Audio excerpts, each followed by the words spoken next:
Subscribe करें GST platform YouTube channel को और बेल आइकन प्रेस कर लें जीएसटी और इनकम टैक्स की वीडियोस सबसे पहले देखने के लिए। Good morning friends, GST platform के यूट्यूब चैनल में आप सभी का स्वागत है।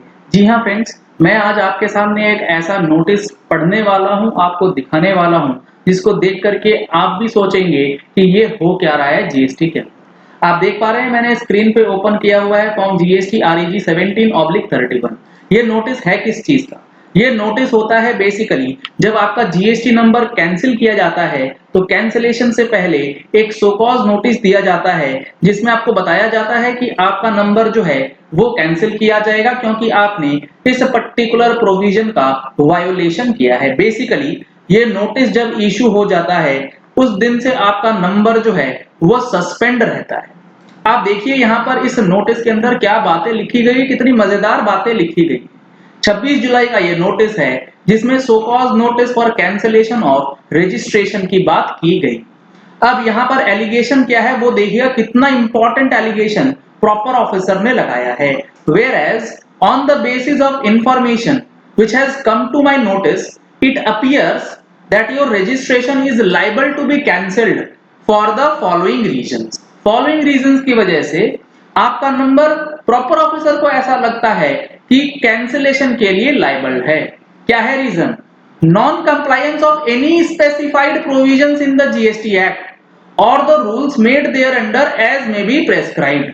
यानी कि जीएसटी के अंदर जितने कंप्लायंसेस हैं, जितने प्रोविजंस हैं, उसमें से कोई भी एक प्रोविजन उठा लीजिए, आपने उसका नॉन कंप्लायंसेस किया है, ये मानते हुए आपका नंबर जो है वो मान लिया जा रहा है लायबल है फॉर कैंसिलेशन। एक्ट में हो या रूल्स में हो, कहीं पर भी कुछ भी चीज आपने कंप्लाई नहीं करी होगी तो आपका नंबर जो है सस्पेंड कर दिया जाएगा इस नोटिस के जवाब को नहीं देने के वजह से। अब सवाल यहां पर यह है डिपार्टमेंट से कि भैया ये जो नोटिस भेजा जा रहा है, क्या जरूरत है इस तरीके की नोटिसेस की? जब नोटिसेस बना रहे हैं, जो भी प्रॉपर ऑफिसर नोटिसेस ड्राफ्ट करते हैं या इशू करते हैं, सर्व करते हैं, क्या ये प्रॉपर नोटिस है? Non compliances of any specified 174 provisions हैं जीएसटी एक्ट के अंदर। किस प्रोविजन का वायोलेशन किया है वो तो यहाँ पर मेंशन कीजिए आप लोग कि किस लिए आपका नंबर कैंसिल किया जाता है। इस नोटिस को जिस रूल के अंदर इशू किया जा रहा है, कम से कम उस रूल के अंदर जो चीजें लिखी गई हैं उसमें से कोई एक पॉइंट बता दीजिए कि कौन सा हमने वायोलेशन किया है। जैसे कि रिटर्न नहीं फाइल करी या फिर हमने कोई रूल का वायोलेशन किया हो। यहां पर सीधा सीधा मेंशन कर दिया जा रहा है कि आपने जो स्पेसिफाइड प्रोविजंस है जीएसटी एक्ट का और रूल्स का, उसका वायोलेशन आपने कर दिया है। तो ये जो नोटिस है ये किसी भी तरीके से सही नहीं है। इसके अंदर आपको ध्यान रखना पड़ेगा कि नोटिस जो है वो इस तरीके से नहीं इशू होता है। स्पीकिंग होना चाहिए, उसमें क्लैरिटी होनी चाहिए कि किस तरीके से नोटिस इशू किया जाए। अब सवाल यह है कि ये नोटिस जब आ गया है किसी एसएससी के पास तो अब करना क्या है? इस नोटिस के लिए आपको एक प्रॉपर रिप्लाई बनाना होगा और स्ट्रिक्ट रिप्लाई बना करके देना होगा ताकि आगे चल के इस तरीके का कोई भी नोटिस जो है वो इशू ना किया जाए।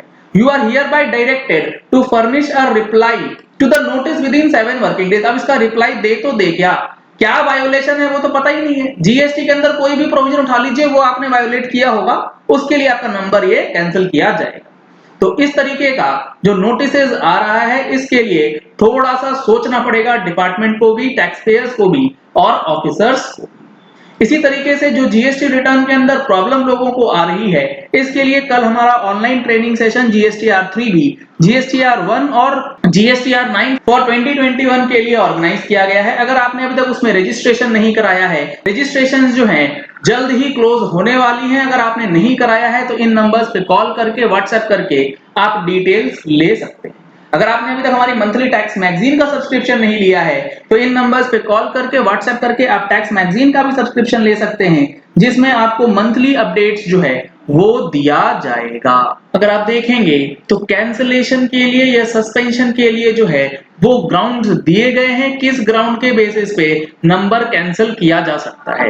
रूल 21 अगर आप पढ़ेंगे तो यहाँ पे सबसे पहला है कि the registration granted to a person is liable to be cancelled if the said person does not conduct any business। यानी कि जो डिक्लेयर्ड प्लेस ऑफ बिजनेस है वहां से कोई बिजनेस नहीं कंडक्ट किया गया तब नंबर कैंसिल हो सकता है। इनवॉइस इशू किया गया है या फिर बिल इशू किया गया है लेकिन उस बिल के अंदर जो सप्लाई ऑफ गुड्स लिखी गई है वो सप्लाई ही कभी नहीं हुई, आपको इस नंबर को भी कैंसिल करने का पावर है। Violation of the provisions of section 171 यानी कि एंटी प्रॉफिटियरिंग का अगर केस है तब नंबर कैंसिल हो सकता है। Violates the provision of rule 10A, जी हां फ्रेंड्स, अगर आप बैंक अकाउंट रजिस्टर नहीं करते हैं तो आपका नंबर कैंसिल हो सकता है। Avails input tax credit in violation of provisions of section 16 यानी कि सेक्शन 16 के अंदर जो प्रोविजंस दिए गए हैं उसका वायोलेशन अगर आपने कर दिया तो भी आपका नंबर कैंसिल हो सकता है। जीएसटीआर 1 के अंदर जो आपने डिटेल्स भरी है वो डिटेल्स अब एक्सेस हो गई है जो आपने डिटेल्स 3B में भरी है तब भी आपका नंबर कैंसिल हो सकता है। इतने सारे ग्राउंड्स आपको दिए गए हैं और आप ग्राउंड्स में लिख रहे हैं कि non compliances of any specified provision, ये नहीं चलेगा। तो इस तरीके के नोटिस से सावधान रहिए। आप अपनी कंप्लायंसेस जो है वो पूरी तरीके से कंप्लीट रखिए ताकि ऑफिसर्स को भी मौका ना मिले इस तरीके की नोटिसेस को आप तक भेजने का। Thank you and have a nice day.